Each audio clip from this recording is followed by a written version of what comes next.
It's really good to be here today and talk to you all. I thought I might quickly introduce myself first before we get into the slides, and then we'll try and go through them and leave heaps of time for questions.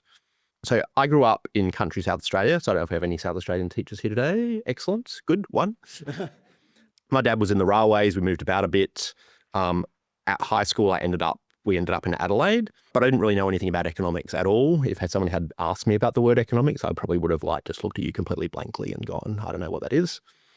And then it got to the end of year 10 and we had to fill in our subjects for year 11. And economics just happened to fit into an empty line I had as this might be okay. That turned out to be a good thing because I'm now here doing this. But I had a really good year 11 and 12 economics teacher who taught it really excellently and interestingly and made it sound really good. And I then went on to Adelaide Uni and did economics there and then got a job at Treasury as a graduate a very long time ago, I think would be roughly the words I'll use.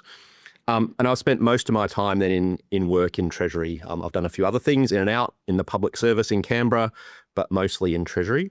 And part of the reason I've been there for that long is in Treasury, we do lots and lots of different things. Basically anything the government does, Treasury gets involved in. And so I've been able to basically apply economics to all sorts of different things over the last few decades. My current job, as Michelle said, I'm the Deputy Secretary of Fiscal Group. Given it's got fiscal in it, that's quite a good sign for doing fiscal policy. So my job really does a few things. One, we make sure the budget comes out. If the budget doesn't come out, I will not have my job. We have an area that looks at the budget and fiscal policy in the aggregate sense. So, what is the stance of fiscal policy? Do we have a decent surplus deficit in the way that suits the economy? We then have a couple of areas that actually deal with about probably 2/3 or 3/4 of government spending. So we look at the actual policies being put up by other departments and other ministers. So we use economics to look at whether those policies themselves are good or bad or indifferent, or we'd like to see them do different things. I then have an area that looks after Commonwealth state financial relations. So all the state treasuries are my friends. Not always friends. We have some differences and things. So that's the main thing. I then have a few specific things that I have responsibility for at the moment that sort of come in and out of my area. So at the moment, we're trying to negotiate a First Nations economic partnership to improve Indigenous economic participation in the economy. And we have a few people doing some things on targeting entrenched disadvantage, which is really about multi-generational disadvantage and getting out of those things. So we have a couple of teams that do that. To give you a sense of the things I've worked on in Treasury, I've done things on development economics. I worked in the area that does debt management, raises money for the government, make sure they have money to spend on things like my salary.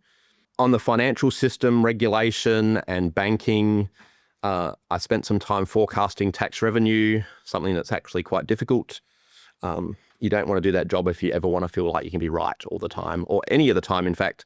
I've worked on the budget in almost all the ways you can in Treasury. Not quite all of them, but pretty much all of them. I also spent a bit of time in the Treasurer's office as an advisor to the Treasurer. I actually worked on a review of the NBN at the Department of Communications. So if you don't like your internet, we won't have those questions, please. And I worked at a place called the Office of National Intelligence, which works the Prime Minister and basically takes information from wherever we can get it, from the most open source public information to the most secret spy stuff up the other end of the spectrum, and tells the Prime Minister what we think is going on in the world and why that matters to Australia.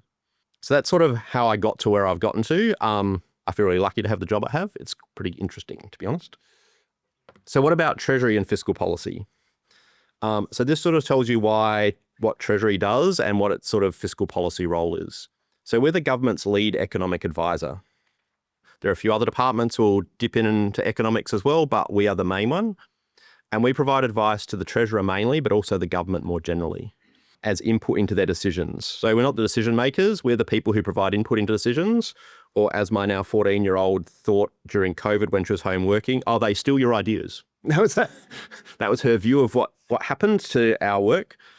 Sometimes we also implement policies and programs after they've been decided. So we have a few of those. It's a bit more like what we're doing with the First Nations Economic Partnership and those sorts of things. And we have these words up here about our aim is to achieve strong and sustainable economic and fiscal outcomes for Australians is not exactly the words in our annual report, but it's pretty much what they mean in a bit more plain English style. And one way we do that is through fiscal policy. Treasury does a bunch of other things, a bit of advertising while I'm up here, given the Reserve Bank gave me the floor. So we do fiscal policy, that is true, and government spending and the things I talked about. We also do tax policy, we do financial markets, competition policy, We do housing now. The government's given Treasury a big role in housing and trying to fix the problems in that.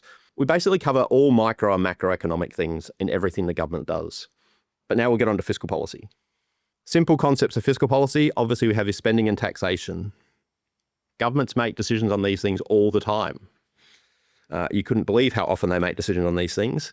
You see them reported in the budget papers eventually as government decisions. There's a whole budget paper number 2 that has all the decisions government's made. It's probably several hundred each time we do that. And what's it trying to do when it makes those decisions? Well, it's trying to do things that we teach in economics, right? So we want to allocate resources efficiently in the economy and improve efficiency. So for those things where markets don't quite do the job. So as I've got there, the list of things like public goods, externalities, monopolies, imperfect information, all the things that economics teaches us about when the market won't quite do things most efficiently. We think about resource distribution, so an equity question really. So who has resources, who doesn't have resources? Do we think that's okay? How do we think about the most disadvantaged people in our society? Is that, do we need to do some things that sort of help there? And then we think about stabilizing the economy as well. What is the stance of fiscal policy that will help the economy be in its best position it can, given what it's doing right at the moment? So, things like in COVID-19 a few years back when we just did some massive discretionary spending because we thought the economy was going to go down, thought very high unemployment. We spent a lot of money along with a whole bunch of other countries. Our money seemed to get not too bad an outcome. We do think then about the impact of fiscal policy on the economy, as a bit as I said before. I might think about the first and third points on here together. I should have had them in a slightly different order, but it's a bit late now. So the question of how is fiscal policy affecting the economy at the aggregate level? So this is the Keynesian economics point. Is fiscal policy boosting the economy, or is it taking some growth out of the economy? And is that the stance we want for the current economic circumstances? And we generally think about that with a longer term focus rather than a short term focus. Generally accepted wisdom is that fiscal policy is better suited for a long-term focus because we have a harder time than monetary policy in changing our minds. You have a whole government decision-making process, which I'll run through in a little while. Things might not be able to start or finish very quickly.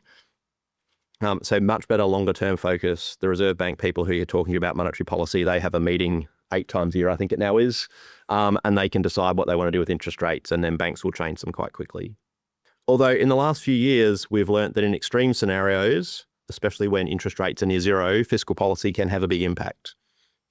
So again, COVID is a really good example of where we pumped a whole lot of money into the economy to try and help monetary policy keep our economy on a good path.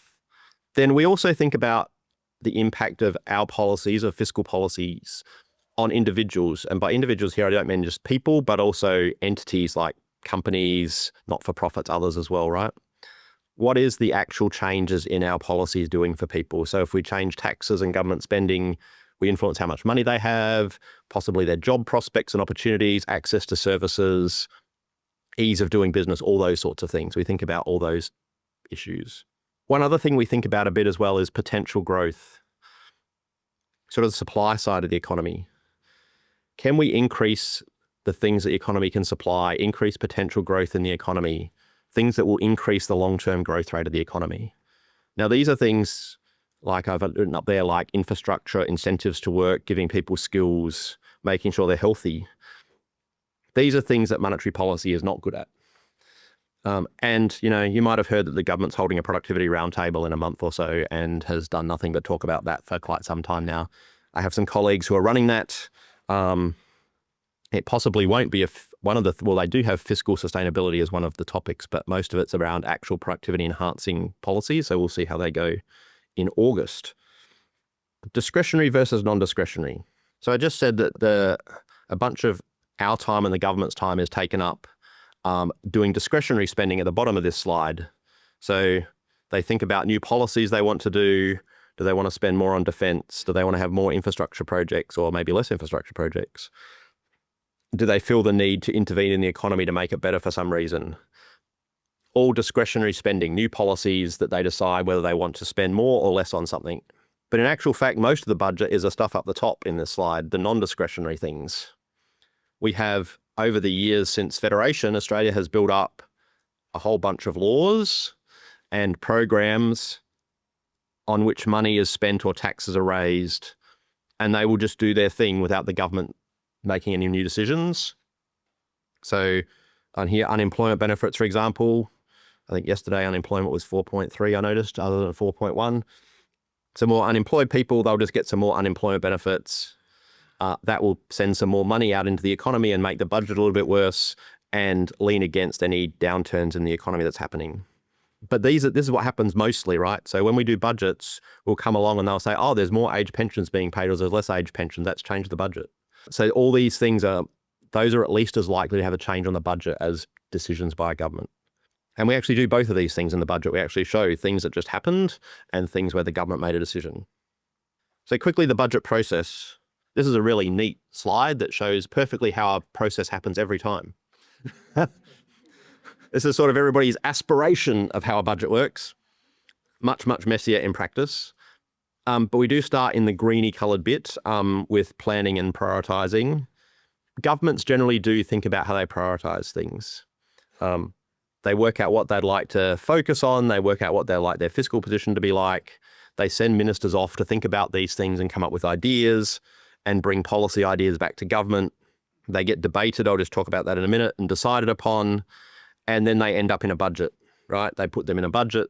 Normally happens in May, except when there's elections, which get in the way. And it happens in like the last week of March, like this year.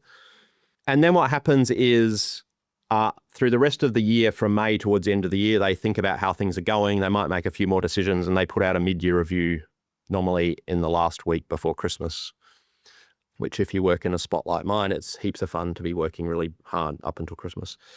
And so they have this mid-year review comes out, and then at the end of the financial year, so where we are now, probably in about a month or so, a final budget outcome will come out, which will tell you exactly what happened in the budget for that year. Whether our estimates are right or bad, and it will tell you exactly what happened in the budget. That's normally how the budget process works, and then they just repeat that over and over again for every year. Let's talk a little bit about government setting their priorities. Why do governments set priorities? Well, because like everyone, they have limited resources to do the things they want to do. They also have limited bandwidth. There's only a certain number of people in a government. They can't do all these policies all at once. So they think about what they want to do. And what sort of things do they think about? Well, they think about big picture circumstances. So what is the economy doing? What is the budget doing? What is happening internationally, which is a big thing now. Lots of things happening internationally. So geopolitics, what are the risks and opportunities people see? They think about things that particular people or entity or issues are facing. So we would have all heard that there's cost of living issues. Are there particular people in the community who have particular pressures or that are on them? Are there businesses that have issues? Are there issues with government services? Are government services not being delivered well in certain places that they think they need to address? They're politicians whose job is to get elected. So they think about things like, what have they promised the people in elections and election commitments? What do they think are important to people who will have a go at electing them next time? And the other thing that we do is that every year we actually ask for pre-budget submissions. So roughly about right at the beginning of the year, we send out a thing saying, anybody who'd like to have a say about the budget, please write in. That's how they think about priorities. Normally these would get set before a budget and before a mid-year review process commences. So budgets normally come out in May. Governments normally think about setting their priorities like right at the end of a year or right at the beginning of a year. So it gives several months of time to think about what they would like to do in their budgets. Mid-year review processes are normally a bit shorter, so they don't do it quite as early as that, and they don't really change it too much from budgets generally unless something really big has happened. Because the world is never the same from one day to the next, priorities may be revisited because things happen. Every day you wake up to the news and President Trump might have done, there's a new thing that he is talking about. It could be, other countries have done things as well, but there's always things that might, you have to take into account that need thinking about and whether your current set of priorities are the right priorities. These are the people that make budget decisions for the government. So those of you who haven't heard, there's a thing called the Expenditure Review Committee. So government functions, so it has cabinet, which is all the cabinet ministers. There's about 20 odd, I think, maybe a few more, 25. And then governments normally choose a smaller number, and this is quite a large number, to be honest, as Expenditure Review Committee. These people get the job of looking at every policy idea that comes through government that has money attached to it. So they're really the people who think about getting the priorities from what the government said and making them government decisions at the end of the day. So the way Expenditure Review Committee works is that a minister will have been given permission by the Prime Minister normally to say that they could bring forward a policy idea. They will write it up in a cabinet submission. Other agencies around the Commonwealth Public Service will get to have a little say in a certain section on a page where they provide comments about what they think. That'll then go to an ERC meeting. And along with the submission, the central agencies, so Treasury, Finance and PM&C, get to have a bit of paper that goes in the room as well. For spending ideas, are on green paper, so unsurprisingly they're called greens.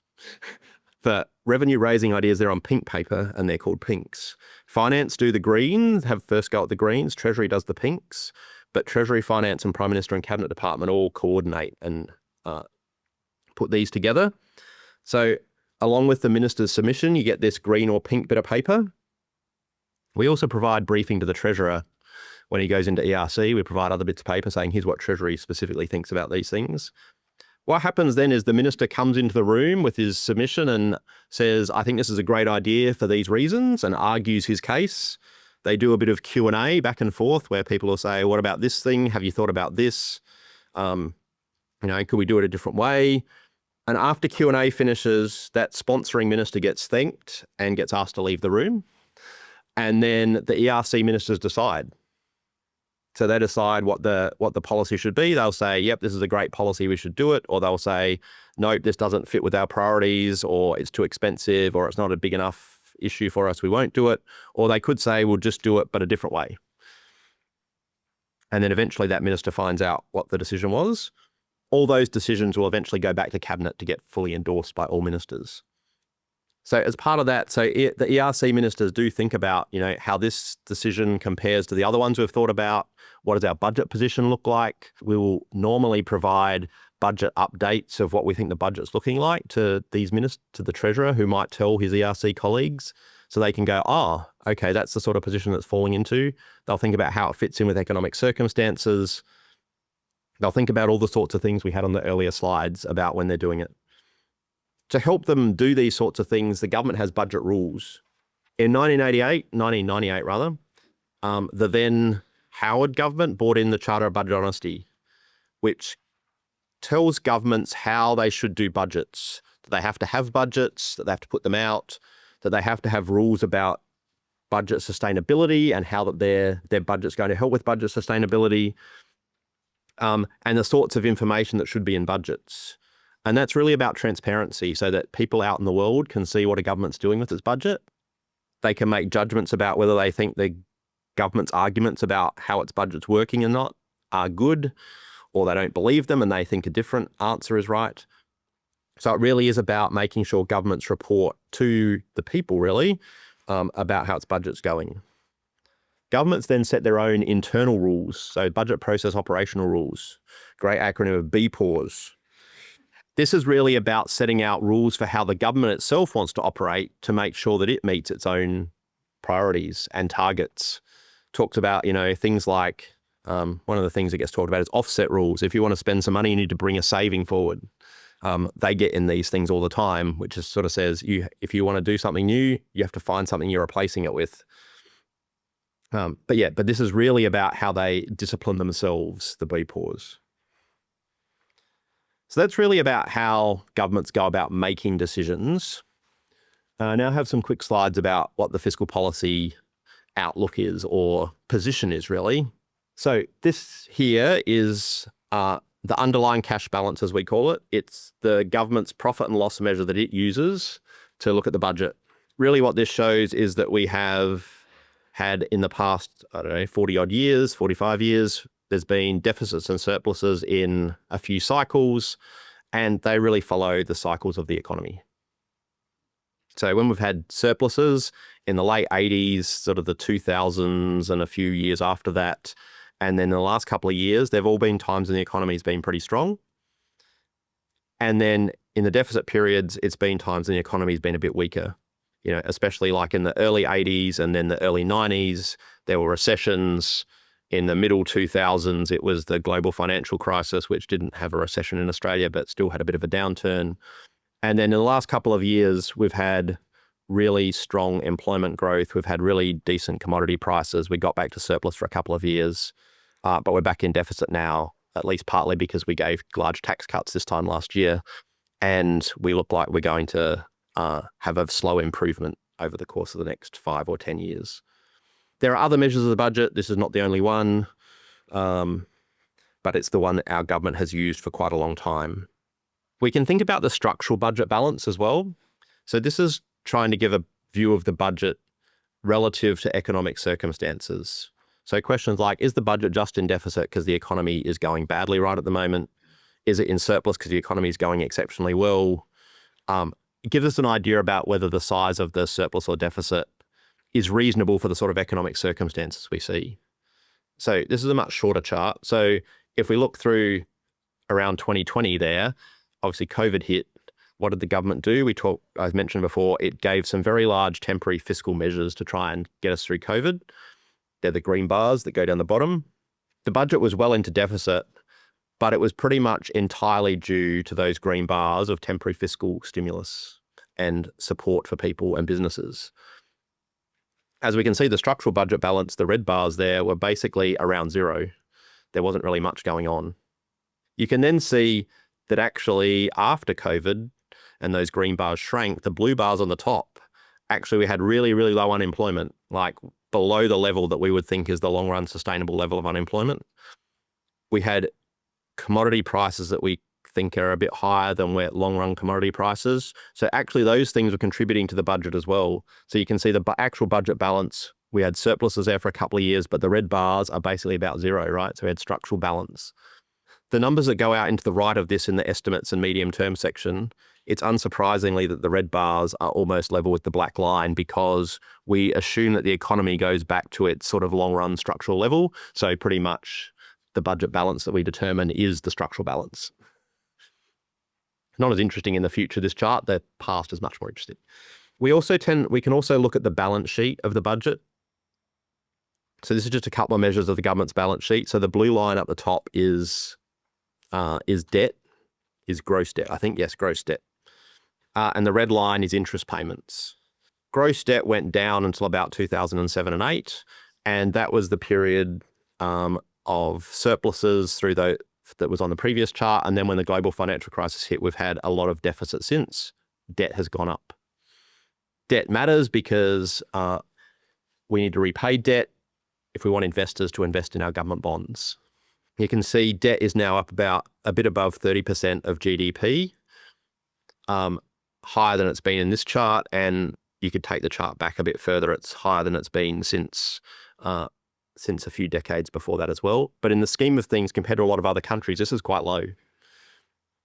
So while we've got debt that's a bit higher than our history, it's much, much lower than a number of other countries, like places like the US and the UK and France are more like 100% of GDP. You can see then that the interest payments line sort of follows the blue line, but not quite the same all the time. Like the red line has gone up much, much more slowly than the blue line. And that's because interest rates on government bonds have been coming down for about the last 15 years. So in COVID periods, some countries were selling government bonds at 0% interest. I don't think it ever quite got there for Australia, but much, much lower rates of interest. And so at the moment, we're getting some benefit that we're not paying as much in interest as we would have back in the 70s, 80s and 90s if we had this level of debt, because interest rates have come down a lot. Partly because we have an independent central bank that we started doing in the early 90s and they've kept inflation pretty low. So people expect inflation to keep going along at 2.5. But if we do have interest rates go up, that level of debt will be, that level of debt will mean that red line will go up quite substantially. So we'll just have to see. So this really shows that we take into account flows, which is the budget balance, plus stocks as well when we think about this. This is size of government. So the blue line here is payments and the red line is receipts as a proportion of the economy. You can really see that for the last 40 odd years, the size of government in Australia for the Commonwealth level has hardly changed. You can see what happened in COVID. We suddenly spent a bunch of money, but it went back down. We might be ticking up a fraction at the end of this chart compared to history, but not too much. If we took the chart back another 10 years, you would see quite a large increase through the Whitlam years in the 1970s. Size of government increased a lot through the 1970s, but it's been flat since. So we kind of think about this as how much of the economy is the government, and sometimes we think about whether that's important or not important. It's been pretty flat, so we haven't thought about it too much. But suddenly when you get an extra 5 or 6 percentage points of GDP, like when you're in COVID, you think, okay, that's okay for a short period. Will we sustain that or not? And it's sort of come back down. But as you can see, that sort of blue line trending along at a level there is sort of at a sustained level. It's a bit higher than history has been. So we've sort of, especially in the care economy, there's been a lot more government spending in the care economy with aged care or the disability insurance scheme and those sorts of things. This was the Q&A session for people in the audience. So we did this with some school kids in Adelaide a few months ago, which was tell us where our money comes from and where it goes to, which is the next one. So I don't know if anyone wants to be brave enough to tell us what the 48% bit of the blue thing of where taxes come from for the Commonwealth government. Income tax, yay. Well, actually, it's personal income tax. So it's us in this room. Yeah, so we have a very heavy reliance on personal income tax. What about the 19? Does anyone have a go at what the second? I'm only going to do 3. Yep, it is company tax. I think we'll just tell you what the rest are. Oh, we've got other, excellent. Non-tax and super taxes. Yeah, it's like tariffs and things. So others will be like tariffs, excises on petrol and cigarettes and alcohol. Superfund taxes are straightforward. It's the tax on the money people put in plus the tax on their earnings. Non-tax revenue includes user fees and charges. Like, as you can see, like between personal and company tax, income taxes are almost 60% or 70% of taxes we get, which is part of that debate people are having about whether indirect taxes like GST are a big enough part of the base, which given we're having this productivity summit in a few weeks, everybody is dragging out as an argument now. So it's that's about where our money comes from. Now, if I press this again, we go to where the money goes. Now, this could be more fun. There's more options here, I think. And I don't quite know the answers as well. What about, okay, we can start with 37%. So this is all social security and welfare, right? So this is things like the age pension, stuff for families and children, things for students. It'll be disability. It's not NDIS, but it's the disability payment for people who have a disability who can't work. Yeah, all those things, carers type things there. What do we got next? What is next? 19. 19 is going to be a massive trick here. So this is all the GST that goes to the states. So the GST part of the other chart, this is the GST we pay to the states, plus a few other things. It includes my salary in this as well, other purposes. Health's an interesting one from a Commonwealth perspective because we spend some money on health directly, like pharmaceutical benefits or Medicare for GPs and things, but we also send a whole bunch of money to the states to run hospitals and stuff. So it's both there. All other functions, excellent. No, general public services includes me, not other. That is running the government, basically. And then defence is 6.6% and education 6.9%. So education is pretty small as a Commonwealth government one because state governments contribute a lot to education. Commonwealth government really only gives most of its money to private schools. So all of you from private schools here, that's us. State governments do most of the public school funding.